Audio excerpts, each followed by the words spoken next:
కేసీఆర్ ముక్కు నాలుగు రాస్తావా? ఈ నెల 8లోపు రైతు భరోసా పూర్తి చేస్తాం, లేకుంటే నేను ముక్కు నాలుగు రాస్తా. సవాల్కు సిద్ధమా CM Revanth Reddy?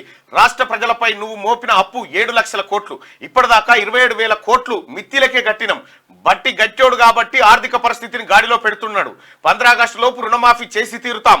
ప్రజాప్రభుత్వాన్ని కూల్చేందుకు BRS BJP కుట్ర. పాలమూరు బిడ్డ సీఎంగా ఉండొద్దా? బీజేపీకి ఓటేస్తే రిజర్వేషన్లు రద్దు, కాంగ్రెస్ గెలిస్తేనే రిజర్వేషన్లు.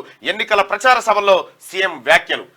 నిన్న మొన్నటి దాకా ఈ ప్రభుత్వానికి ఏం చేత కాదు, రేవంత్ రెడ్డి కేవలం మాటలే చెప్తాడు అనేటువంటి స్థాయి నుంచి ముక్కు నేల కొంచెం దాకా వచ్చింది వ్యవహారం.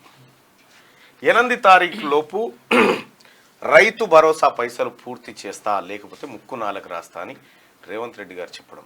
ఈ స్టేట్మెంట్ని ఎట్లా చూస్తారన్నా? నిన్న మొన్న కేసీఆర్ బస్సులలో మా బస్సులెక్కి మాట్లాడుతుంది కదా, చేత కాదు ఏం చేయడం అనేటువంటి మాటలు.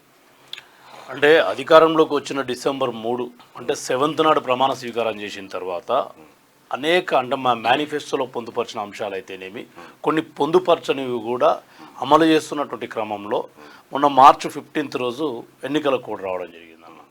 ఎన్నికల కోడ్ కంటే ముందు 5 ఎకరాల వరకు ఉన్నటువంటి ప్రతి రైతుకు కూడా రైతు బంధును, ఆర్థికపరమైనటువంటి ఇబ్బందులు ఉన్నప్పటికీ కూడా రైతు బంధును ఫుల్ఫిల్ చేసినటువంటి ముఖ్యమంత్రిగా వారు పరిపాలన కొనసాగిస్తుంటే, ఏదైతే ప్రజలు తిరస్కరించబడ్డటువంటి వ్యక్తి కేసీఆర్ గారు బయటికి వచ్చి రేవంత్ రెడ్డి గారి యొక్క స్టాచర్ను, అంటే ఆయన పరిపాలన దక్షత లేదు, ఆయన పరిపాలన చేయలేడు, కేవలం మాటలు చెప్తాడు, ఇటువంటి ప్రొపగండా ప్రజల్లో క్రియేట్ చేస్తున్నటువంటి సందర్భంలో డెఫినెట్గా రేవంత్ రెడ్డి గారు ప్రజలు ఎన్నుకున్న ముఖ్యమంత్రి కాబట్టి ఆ ప్రజల్లో వచ్చే ఒక మీమాంస ఏదైతే ఉంటుందో దాన్ని తొలగించడానికి ఆ సెంటెన్స్ వాడాల్సి వచ్చింది.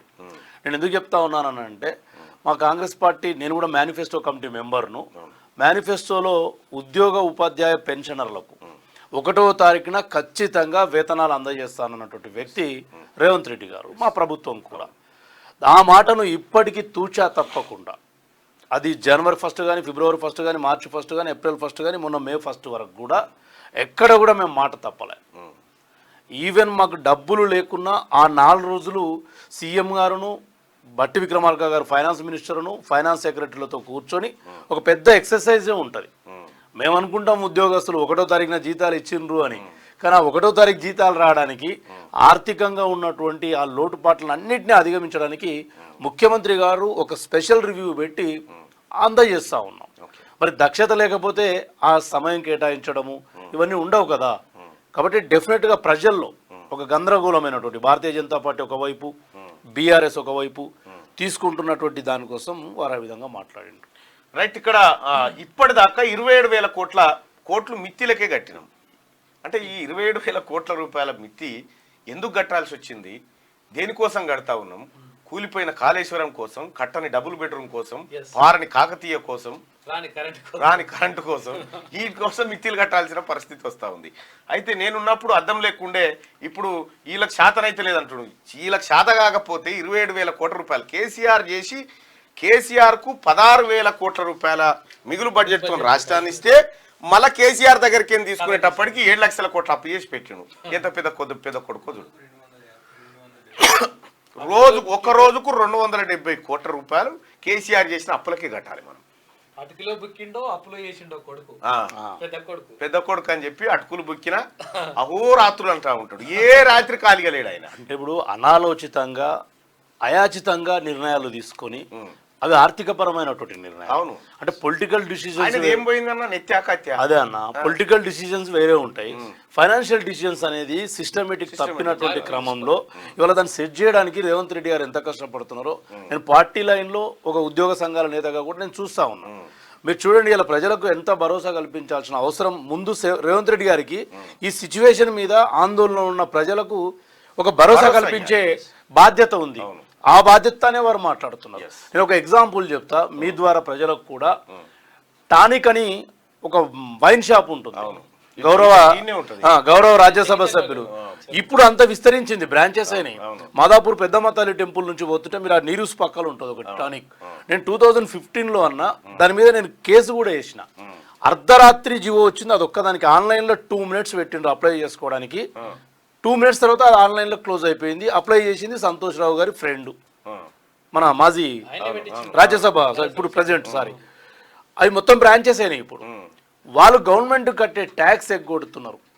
214 కోట్లు రేవంత్ రెడ్డి గారు ముఖ్యమంత్రి అయిన తర్వాత వాళ్ళ చేత కక్కించిండు ఈ ప్రభుత్వం.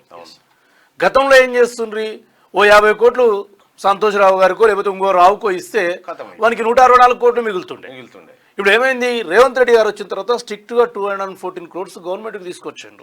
నేను అదే మీ ద్వారా చెప్తా ఉన్నా ప్రజలకు కూడా, రేవంత్ రెడ్డి గారు కుప్పకూలినటువంటి ఆర్థిక వ్యవస్థను ప్రాక్షాళన చేస్తూ ఎట్లా సోర్సు తీసుకురావాలి. మీకు తెలుసు ఇలా జిఎస్టీ కూడా 2 lakhs crores-కు 1 month-లో చేరింది. అంటే జిఎస్టీలో కూడా మన వాటా పెరగబోతా ఉంది.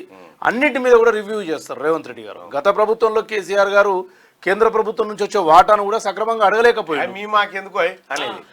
బికాస్ ఆఫ్ ఏంటంటే వీడలంగా కాబట్టి వీరికి వాయిస్ లేకుండా పోయింది. ఆడ బీజేపీ ప్రభుత్వం దగ్గర అడగడానికి వాయిస్ లేకుండా పోయింది. రేవంత్ రెడ్డి గారికి ఏముంది, ఆయనకేం సంపాదన మీద లేదు, లేదా ఆయనకు ఒక జీల్ ఉంది. కాబట్టి రాష్ట్ర ఇన్కమ్ కూడా పెరుగుతుంది. ప్రజలారా ఖచ్చితంగా మీకు ఇచ్చిన ప్రతి హామీని నిలబెట్టుకునే ప్రయత్నంలో రేవంత్ రెడ్డి గారు సఫలీకృతం అవుతారు, కాంగ్రెస్ ప్రభుత్వం కూడా సఫలీకృతం అవుతారు. రైట్గా రాష్ట్ర ప్రజల నెత్తి మీద కేసీఆర్ 7 లక్షల కోట్ల అప్పు పెట్టిపోయారని, ఇప్పటి వరకు తాము అప్పుకే 27,000 కోట్ల మిత్తి చెల్లించామని సీఎం రేవంత్ రెడ్డి అన్నారు. ఇట్లా మిత్తిలు కడుతూనే ప్రతి నెల 1st తారీఖున ఉద్యోగులకు జీతాలు ఇస్తున్నామని చెప్పారు. రాష్ట్ర ఆర్థిక పరిస్థితిని కేసీఆర్ ఆగం చేస్తే దాన్ని డిప్యూటీ సీఎం బట్టి విక్రమార్క గాడిన పెడుతున్నారని ఆయన తెలిపారు. రైతు భరోసా ఏదని కేసీఆర్ అంటున్నాడు. ఆయన మందేసిండో మందు దిగి మాట్లాడుతున్నాడో అర్థమైతలేదని, 69 లక్షల మందికి గాను ఇప్పటి వరకు 65 లక్షల మంది ఖాతాల్లో రైతు భరోసా పైసలు జమ చేసినాం. మిగిలిన 4 లక్షల మంది ఖాతాల్లో ఈ నెల 8 లోపు జమ చేస్తాం. ఈ నెల 9 లోపు ఏ ఒక్క రైతుకు బకాయి ఉన్నా అమరవీర్ల స్తూపం వద్ద ముక్కు నేలకు రాసి క్షమాపణ చెప్తా, లేదంటే కేసీఆర్ ముక్కు నేలకు రాసి క్షమాపణ చెప్తాడా అని సీఎం రేవంత్ రెడ్డి సవాల్ విసిరారు. డెఫినెట్లీ అన్న, ఇది బలమైనటువంటి సవాల్. ఖచ్చితంగా అన్న. అంటే మీరు సవాల్ అనకుండా భరోసా అని చెప్పేస్తే ప్రజలకు మంచిది. అది డెఫినెట్ గా భరోసా ఒక ముఖ్యమంత్రి అన్న బాధ్యత, ఆయనదే బాధ్యత. ఇప్పుడు నేను 9వ తారీఖు ఇస్తాను తొడగొడితే నడవదు. ముఖ్యమంత్రి నోటి నుంచి వచ్చిందంటే అది చట్టబద్ధమైనటువంటి వ్యాఖ్యలు. ఆ ప్రజలకు ఖచ్చితంగా ఒక భరోసా. ఇప్పుడు మీరు చూడండి, రైతు రుణమాఫీ కూడా 15 ఆగస్టు లోపల ఇస్తా అని చెప్పేసి ప్రమాణం చేస్తున్నారు. అయితే ఈ విషయాన్ని చాలా మంది ఎట్లా చేస్తాడా వీళ్ళు చాలా మంది అంటారు. నేను సీఎం గారితో మాట్లాడినప్పుడు ఆయనకు ఒక విజన్ ఉంది, ఎట్లా చేయాలనేది ఒక లెక్క ఉంది. ఆ లెక్క వివరిస్తే నేను షాక్ అయిపోయినా, ఇగో ఇట్లా చేయబోతున్నాం అని చెప్పి. డెఫినెట్లీ అన్న, ఆయన నిత్యం కూడా ఈ ఫైనాన్స్ మీద ఎక్కువ కాన్సన్ట్రేట్ చేస్తున్నాడు. పరిపాలన అనేది అఫీషియల్స్ ఉన్నారు, ఆయా శాఖ మంత్రులు ఉన్నారు. గతంలో మాదిరిగా ముఖ్యమంత్రి అన్ని శాఖలు నిర్వహించు, కేసీఆర్ గారు ఎవరికి కూడా ప్రైవసీ ఇవ్వలే. ఇవాళ రేవంత్ రెడ్డి గారు ఏ మంత్రిత్వ శాఖలో కూడా జోక్యం చేసుకోవట్లేదు. రేవంత్ రెడ్డి గారు మొత్తం తెలంగాణ జాగ్రఫికల్ బౌండరీ ఉన్నటువంటి యూనివర్సల్ సిస్టాన్ని సెట్ చేయాలంటే ముందు ఫైనాన్స్ సెట్ కావాలి.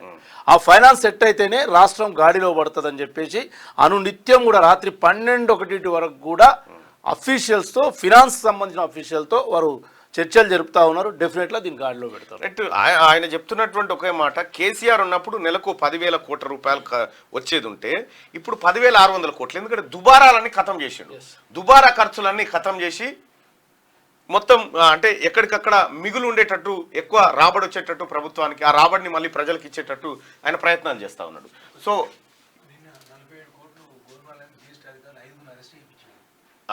అదొకసారి భరత్ పంపుని చెప్పిస్తాను.